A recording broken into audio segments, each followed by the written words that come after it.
साथियों नमस्कार, मैं सत्यनारायण सिंह अपने YouTube channel SN Singh classes में आप सभी का हार्दिक स्वागत एवं अभिनंदन करता हूं। साथियों, हिंदी व्याकरण के अंतर्गत बेहद महत्वपूर्ण टॉपिक शब्द लेकर आपके सम्मुख उपस्थित हुआ हूं। और आप जानते हैं किसी भी परीक्षा में ये आपको सबसे ज़्यादा परेशान करता है, क्योंकि इसकी संरचना, इसकी उत्पत्ति और इसके प्रयोग, इन आधारों पर इसका वर्गीकरण किया गया है। और आप चाहे कक्षा 6 से लेकर के 12 तक के विद्यार्थी हों या कोई प्रतियोगी परीक्षा दे रहे हों, आपके लिए ये टॉपिक बहुत महत्वपूर्ण है। और मेरा आपसे वादा है कि अगर अगले 15 से 20 मिनटों तक आप हमारे साथ बने रहे तो ये टॉपिक फिर आपको कभी भी परेशान नहीं कर पाएगा। तो इसके पहले कि हम टॉपिक शुरू करें, अगर आपने मेरा चैनल सब्सक्राइब नहीं किया है तो कर लीजिए, ताकि इस तरह के वीडियोस की नोटिफिकेशन आपको सबसे पहले मिलती रहे। तो आइए शुरू करते हैं। शब्द की सबसे पहले हम परिभाषा देखते हैं कि ऐसा स्वतंत्र वर्ण समूह जिसका एक निश्चित अर्थ हो शब्द कहलाता है। हमने पहला जो इसमें शब्द लिखा वो क्या लिखा है? स्वतंत्र। हमने कहा स्वतंत्र। इस शब्द के मायने हैं। क्यों मायने हैं? क्योंकि अगर हम एक वाक्य आपसे बोलते हैं कि राम बाजार जाता है, राम बाजार जाता है, तो बाजार राम जा रहा है तो हमने लिख दिया राम बाजार जाता है। अब राम बाजार जाता है तो आप कहेंगे राम शब्द है, बाजार शब्द है, जाता शब्द है शब्द है। मैं कहूँगा ये शब्द नहीं है ना। अगर राम अलग से प्रयुक्त हुआ हो तो राम शब्द है, लेकिन वाक्य में ये सारे शब्द पद कहलाते हैं। वाक्य में ये सारे शब्द पद कहलाते हैं।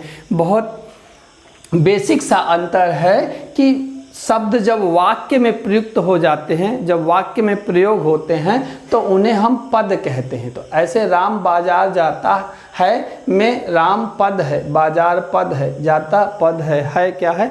पद है। तो अब शब्द क्या है? स्वतंत्र, मतलब जो वाक्य में प्रयुक्त ना हो। वर्ण समूह माने वर्णों का समूह जिसका एक निश्चित अर्थ हो, एक निश्चित अर्थ हो। क्योंकि अगर अर्थ नहीं होगा तो फिर वो शब्द नहीं होगा। अर्थ नहीं होगा तो उसे हम क्या कहेंगे? फिर हम शब्द कैसे कह पाएंगे? तो उसे हम शब्द कहलाते हैं। जैसे घर, नाक, कोयला, सुंदर, ये सब क्या है? शब्द। लेकिन इसी का उल्टा करते हैं रग। रग कोई शब्द होता है? नहीं होता है। कना, कना कोई शब्द होता है? नहीं होता है। जैसे हमने एक शब्द पहले लिख रखा है आडा, आडा कोई शब्द होता है? नहीं। क्यों नहीं होता है? क्योंकि इसका कोई निश्चित अर्थ नहीं होता है। तो आप शब्द की परिभाषा समझ पाए, एक ऐसा स्वतंत्र वर्ण समूह जिसका अपना एक निश्चित अर्थ हो उसे हम शब्द कहते हैं। और इसके आधार पे आप ये भी समझ पाए कि पद क्या है, कि जब शब्द वाक्य में प्रयुक्त होता है तो उसे हम पद कहते हैं। आइए देखते हैं शब्द के भेद। तो शब्द के 4 तरह के भेद हैं: अर्थ के आधार पर, उत्पत्ति के आधार पर, रचना के आधार पर, प्रयोग के आधार पर। अर्थ के आधार पर शब्द कैसे होते हैं? सार्थक और निरर्थक 2 तरह के होते हैं। जबकि उत्पत्ति के आधार पर 4 प्रकार के होते हैं: तत्सम, तद्भव, देशज और विदेशज। रचना के आधार पर शब्द 3 होते हैं: रूढ़ शब्द, यौगिक शब्द, योग रूढ़ शब्द। प्रयोग के आधार पर शब्द 2 प्रकार के होते हैं: एक विकारी शब्द, एक होता है अविकारी शब्द। तो आज हम इसी को समझेंगे। सबसे पहले हम देखते हैं अर्थ के आधार पे शब्द। तो अर्थ के आधार पे शब्द हम क्या देखेंगे? 2 प्रकार के। कितने प्रकार के होते हैं? 2 प्रकार के, एक सार्थक और एक निरर्थक। अब सार्थक क्या है?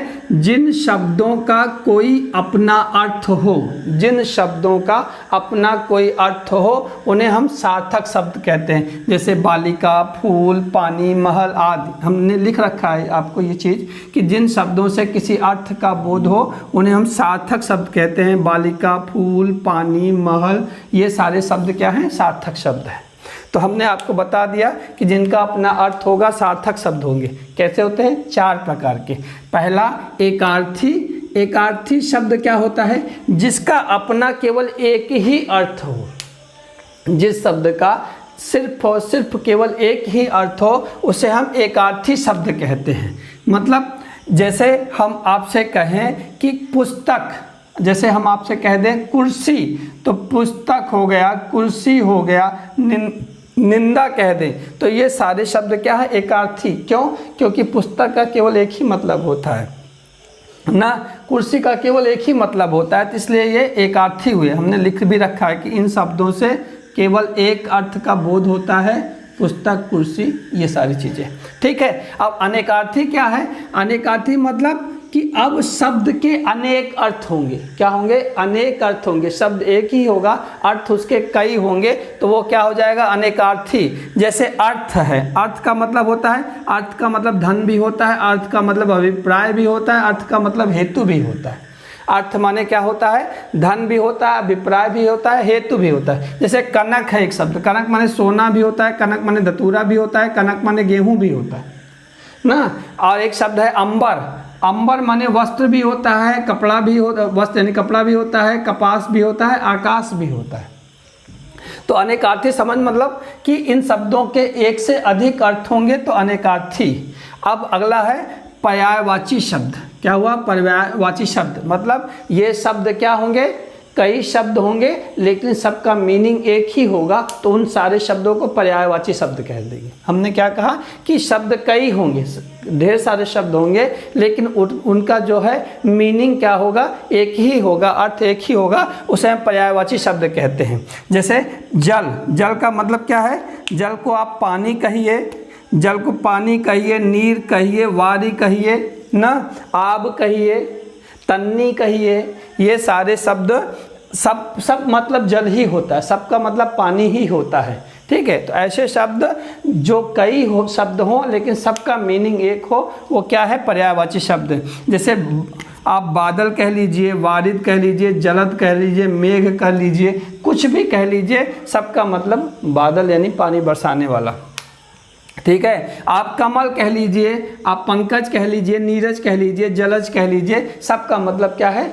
कमल भी है, कमल ही है। तो वे शब्द जिनके अर्थ एक ही हो, ऐसे शब्दों को हम पर्यायवाची शब्द कहते हैं। अगला है विलोम शब्द। विलोम शब्द क्या होता है? विपरीतार्थक शब्द, यानी उल्टा, जिसका अर्थ क्या हो? एक दूसरे के अपोजिट हो, एक दूसरे के उल्टा हो।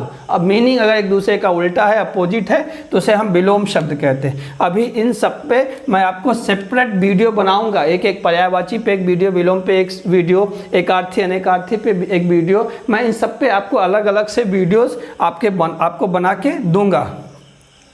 अभी तो हम आपको शब्द बता रहे हैं और ये टाइप है इसलिए बता रहे हैं। तो विलोम माने हमने बताया कि विपरीत या उल्टा अर्थ बताने वाले शब्दों को हम विलोम शब्द कहते हैं। जैसे आकाश पाताल ना, एक अपोजिट मीनिंग वाले हैं। अमृत विष, सत्य असत्य, तो कहने का मतलब ये सारे शब्द जो एक दूसरे का उल्टा अर्थ बताएंगे उसे हम क्या कहेंगे? विलोम शब्द।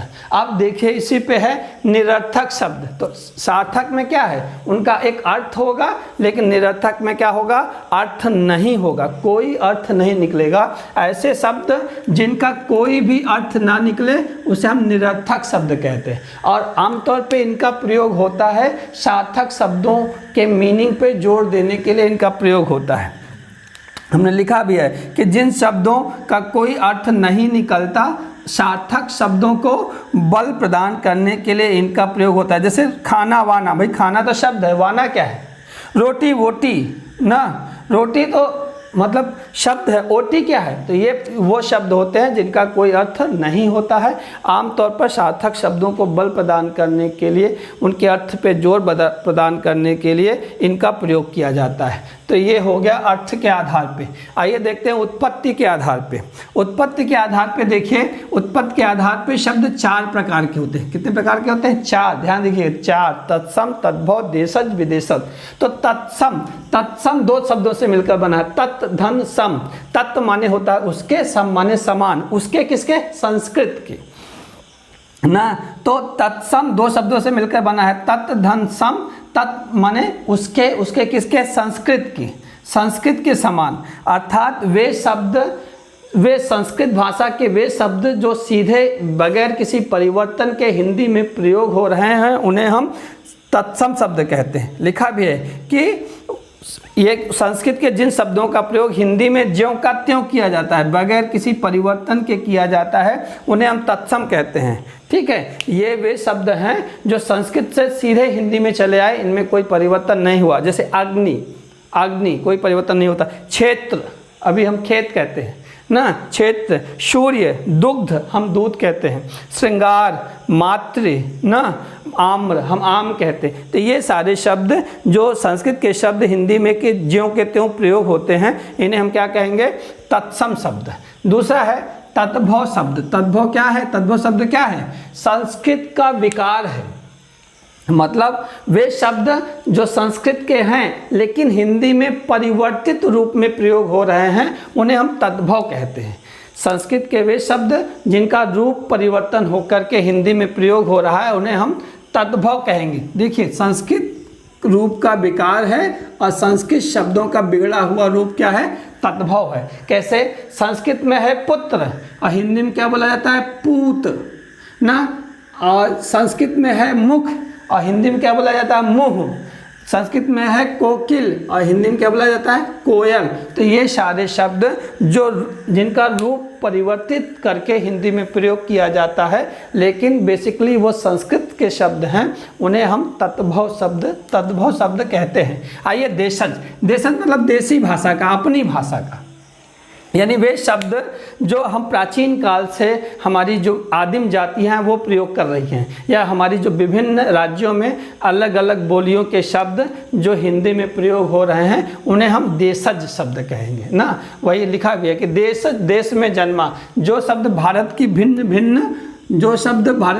भिन्न भाषाओं से अथवा आदिम निवासियों की भाषाओं से हिंदी में आए हैं, उन्हें हम देशज कहेंगे। हमने क्या कहा कि देश में है हमारी पुरानी जातियाँ जिन शब्दों का प्रयोग करती रहें, या अलग अलग राज्यों में जो उनकी बोलियों के जो शब्द हिंदी में चले आए हैं, उन्हें हम देशज शब्द कहते हैं। जैसे लोटा, ना, लोटा, पगड़ी, खिचड़ी, लकड़ी, सोटा, ना, ये सारे शब्द क्या है? देशज शब्द हैं, जो कि पहले से ही क्षेत्रीय में भाषाओं में प्रयोग हो रहे हैं और वो ऐसे ही हिंदी में चले आए। विदेशज शब्द क्या हैं? कि वे शब्द जो दूसरी भाषाओं के, आप जानते हैं हिंदुस्तान पे समय समय पे अनेक शासकों का कब्जा रहा। अंग्रेज के पहले तुर्क, ना, अरबी, फारसी, ना, ये सारे, उसके बाद फिर फ्रांसीसी, डच, ये सारे, ना। तो इन सब का कब्जा रहा। तो ये न केवल भारत में रहे, तो अपनी कुछ न कुछ भाषा संस्कृति भारत में छोड़ के गए। तो उन भाषाओं के शब्द जो कि हिंदी में चले आए हैं, उन्हें हम विदेशज कहते हैं। जैसे कॉलेज, टेलीफोन, नॉलेज, ये सब क्या है? अंग्रेजी भाषा के शब्द हैं। इज्जत, फ़कीर, औलाद, ना, इज्जत, फ़कीर, औलाद, ये सब क्या हैं? अरबी भाषा के शब्द हैं। चश्मा, बाजार, ये फारसी भाषा का शब्द है, ना। आल्पिन, कारतूस, ये फ्रांसीसी भाषा का शब्द है। तंबाकू, तौलिया, तुर्की भाषा का शब्द है। सुरंग, केंद्र, ये ग्रीक भाषा का शब्द है। तो ये सारे शब्द जो दूसरी भाषाओं के हैं, हिंदी में प्रयुक्त हो रहे हैं, इसलिए इन्हें विदेशज कहते हैं।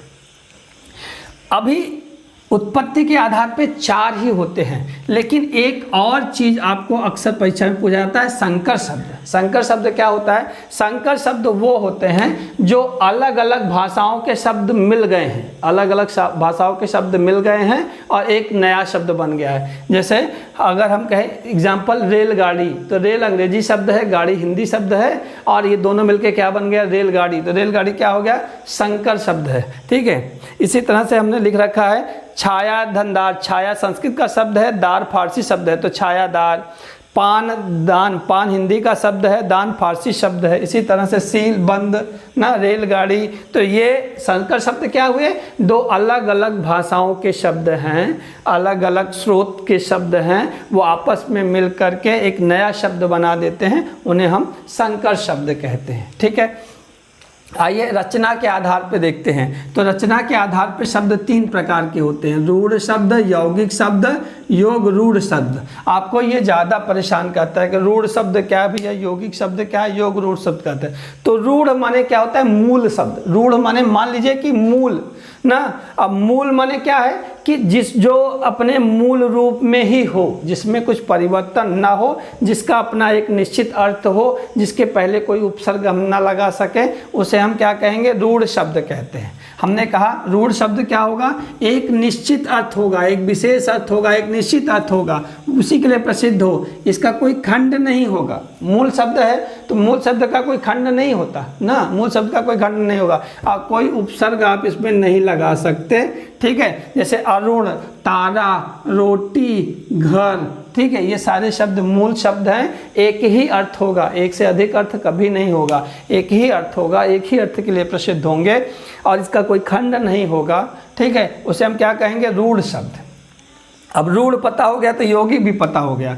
यौगिक में क्या होता है, यौगिक में दो शब्द जुड़ेंगे, दो शब्द जुड़ेंगे और वो दोनों शब्दों के अर्थ मिला करके भी मिलता जुलता अर्थ निकालेंगे, उसे हम यौगिक शब्द कहेंगे। दो या दो से अधिक शब्द क्या करेंगे, आपस में जुड़ेंगे और आपस में जुड़ करके क्या करेंगे, आपस में जुड़ करके वही उसी से मिलता जुलता अर्थ निकालेंगे, तो उसे यौगिक शब्द कहते हैं। जैसे विद्या और आलय, विद्यालय हो गया ना, अब अनाथालय हो गया, इसी तरह से ना, मिठाई वाला हो गया, धनवान हो गया। ये दो अलग अलग शब्द मिले और मिल करके कोई अलग अर्थ, भिन्न अर्थ नहीं निकाल रहे हैं, वही अर्थ जो इनका है वही से मिलता जुलता अर्थ निकाल रहे हैं, इसे हम क्या कहेंगे, यौगिक शब्द। तो रूढ़ शब्द क्या हो गया, मूल शब्द, कोई परिवर्तन नहीं है जिसमें ना, जिसका कोई खंड नहीं, वो रूढ़ शब्द।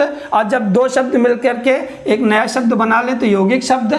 अब यहाँ तीसरे वाले में देखिए कि दो शब्द मिलकर के एक नया शब्द बनाएंगे, लेकिन वो नया शब्द कोई तीसरा अर्थ देगा। ध्यान रखिएगा, दो शब्द मिलकर के कोई क्या करेगा, एक नया शब्द बनेगा और ये नया शब्द उससे मिलता जुलता अर्थ नहीं देगा, एक अलग ही अर्थ देगा, उसे हम योग रूढ़ शब्द कहते हैं। आमतौर पे समास में ये सारे शब्द मिलते हैं, जैसे बहुब्रीहि समास में। जैसे देखिए पंकज ना, नया अर्थ है, कमल, इन सबसे न पंख से मिल रहा है न ज से मिल रहा है, ठीक है। चंद्रशेखर, न चंद्र से मिल रहा है न शेखर से, भगवान शंकर, अलग अर्थ है।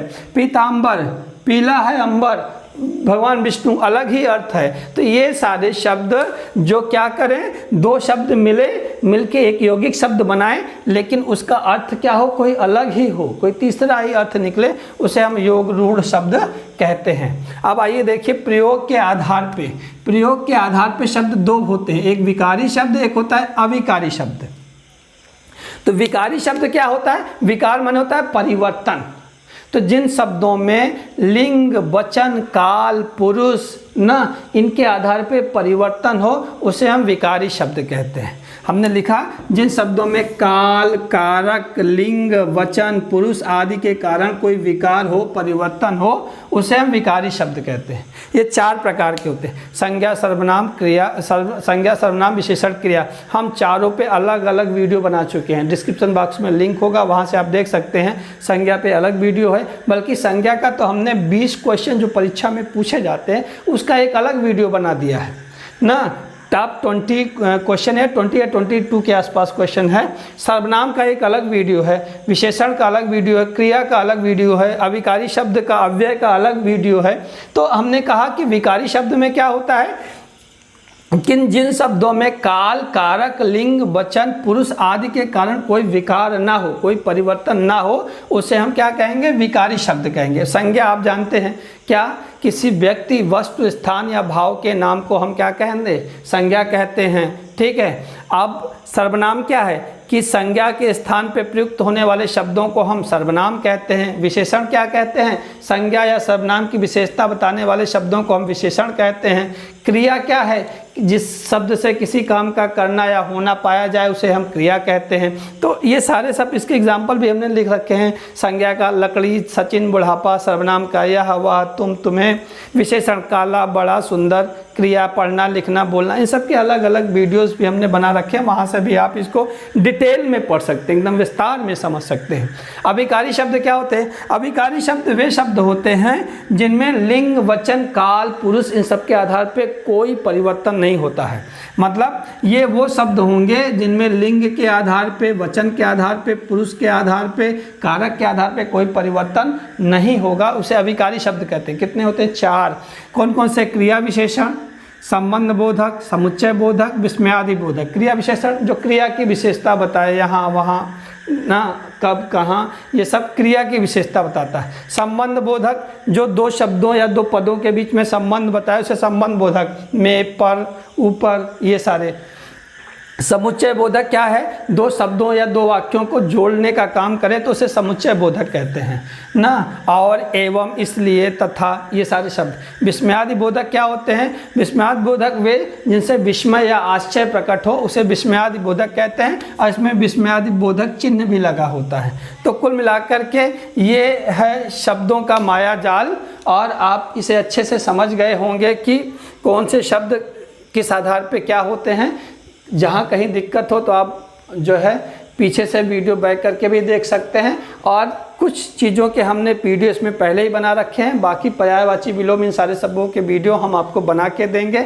अगर आपको मेरा प्रयास अच्छा लग रहा हो, ईमानदार प्रयास जो आपकी बेहतरी के लिए है कि आपका एग्ज़ाम में क्वेश्चन गलत ना हो, आप अच्छे से कंपटीशन निकालें या आपके विद्यालय की परीक्षा अच्छे से पास करें, और हिंदी की एक कि आपकी समझ बने, अगर मेरी ये कोशिश आपको ऐसी लगती हो तो आप लाइक करें, शेयर करें, और चैनल सब्सक्राइब नहीं किया हो तो सब्सक्राइब कर लीजिए, क्योंकि एक ईमानदार मुहिम है आपके अंदर विषय का ज्ञान आपको कराने की जितना मुझे आता है। और मेरी पूरी कोशिश है कि हिंदी, गणित और रीजनिंग इन सारे विषय में आपको कहीं कोई दिक्कत ना हो, ऐसा प्रयास मेरा हमेशा चलता रहेगा। और मेरी इस कोशिश को आप भी थोड़ा सा प्रोत्साहन दीजिए, और लाइक, शेयर, सब्सक्राइब कीजिए। अपना और अपनों का ख्याल रखिए। मिलते हैं अगले वीडियो में, तब तक के लिए नमस्कार।